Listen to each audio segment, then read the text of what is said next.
Hello tiny learners. Welcome back to Tiny Learners Corner YouTube channel. Fun learning for little minds. Also welcome to Telugu Pedda Bala Siksha YouTube Shorts series.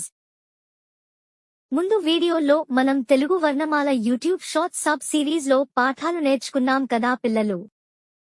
ఈ రోజు వీడియోలో తెలుగు పక్షం అంటే ఏమిటి నేర్చుకుందాం. మీరు సిద్ధంగా ఉన్నారా పిల్లలు? నా వెంట మీరు చెప్పండి. పక్షం అంటే 15 రోజుల కాలం. ఒక తెలుగు నెలలో 2 పక్షాలు ఉంటాయి.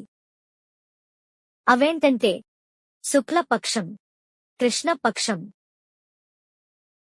ప్రతి పక్షంలో 15 రోజులు ఉంటాయి. ప్రతి రోజుకు ఒక తిథి ఉంటుంది. ఈ తిథుల ఆధారంగానే చంద్రుని ప్రకాశం మారుతూ ఉంటుంది. చాలా బాగా చెప్పారు పిల్లలు. వీడియో చూస్తూ ఇంకా బాగా ప్రాక్టీస్ చేయండి. తర్వాత వీడియోలో శుక్ల పక్షం గురించి నేర్చుకుందాం. Thanks for watching this video. Don't forget to like, share and subscribe to our channel, Tiny Learners Corner.